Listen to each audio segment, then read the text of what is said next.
உலக சிநேகிதம் ஒன்று, தேவனுக்கு விரோதமான பகை. என்ன மாறுபாடுன சந்ததியை விட்டு விலகி ரட்சிக்கப்பட்ட நாம மறுபடியும் மாறுபாடுள்ள சந்ததிக்கு போகிறது கர்த்தருடைய பார்வைக்கு பொல்லாப்பாக இருக்கிறது. வசனங்களே நம்ம நியாயம் தீர்த்து கொண்டே இருக்கோம்.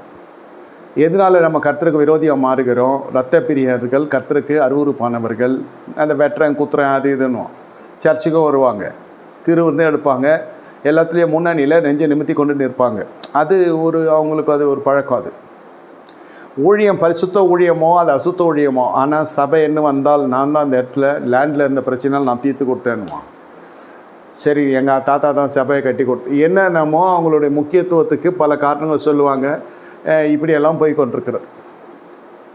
ஆனால் ரட்சிக்கப்பட்ட வித்து இந்த சமாரியர்களில் சீமோன் என்ற ஒரு மந்திரவாதி பிலிப்பினுடைய அற்புத அதிசயமான சுவிசேஷ பணிவிடையில் சந்திக்கப்பட்டு இவர் என்ன நடக்கிறது என்றால் இவர் தொடப்படுகிறார்.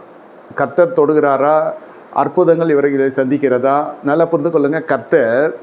கர்த்தருடைய சத்துவங்கள் தான் தீர்க்க தரிசனம் உரைக்கிறது, விடுதலை ஜனங்களுக்கு பெறுகிறது, பிசாசுங்கிரிகள் அழிக்கப்படுகிறது, அப்புறம் அற்புத அடையாளங்கள்லாம் நடக்கிறது. எல்லாம் கர்த்தருடைய செய்கை, மனுஷ செய்கையில். மனுஷன் பயன்படுத்தப்படுகிற பாத்திரமாக இருப்பான், ஒரு கருவியாக இருப்பான். இவன் நேராக பிலிப்பை பார்த்தான், பிலிப்பின் மூலயமா நடக்கிற அற்புத அதிசயங்களை பார்த்தான், அப்படியே ஈர்க்கப்படுகிறான். கர்த்தரை பார்க்கவில்லை, எதையும் பார்க்கவில்லை, பிலிப்பையே பார்த்து கொண்டிருக்கிறான். பிலிப்பி என்னென்னமோ அற்புதம் செய்கிறான். எல்லா மந்திரவாதிகளையும் ரட்சிக்கப்படுகிற ஒரு சீசன் வந்துச்சு அது. அப்போ இவனும் என்ன பண்ணிட்டான், மந்திர பொருட்கள் புஸ்தகம்லாம் எரிச்சிட்டு இவனும் ஆண்டவரை ஏற்றுக்கொள்கிற மனுஷனாய் இவன் காணப்படுகிறான். விசுவாசித்து ஞானஸ்தானம் எடுக்கிறான், சபைக்கு வருகிறான். இப்படியே போய் கொண்டிருக்கிறது.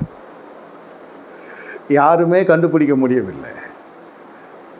என்ன, சுவிசேஷத்தின் மூலமாக ஜனங்கள் சேர்க்கப்படுகிறாங்க, தவறு இல்லை. ஆனால் இதுக்கு ஞானஸ்தானம் கொடுத்துருக்குறாங்க, விசுவாசிக்கிறேன்னு சொல்லுகிறான், ஞானஸ்தானம் எடுத்திருக்கிறான், சபைக்கு வந்து கொண்டு இருக்கிறான். ஆனால் இந்த மனுஷனை குறித்த வேதம் சொல்லுகிற காரியம் என்னவென்றால், இவன் கசாப்பான பிச்சிலும் பாவக்கட்டிலும் அகப்பட்டிருக்கிறதாக நான் காண்கிறேன் என்று பேதுரு ஐயா சொல்லுகிறார். இவர் அபிஷேகத்தில் நிறைந்து காணப்படுகிற மனுஷன். இவர் அபிஷேகம் பருவதற்கென்று எருசலேமிலிருந்து பேதுருவையும் யோவானும் இந்த சபையார் இடத்துல அனுப்புகிறார்கள். ஞானஸ்தானம் எடுத்துட்டாங்க, அவங்க அபிஷேகம் பெறணும்.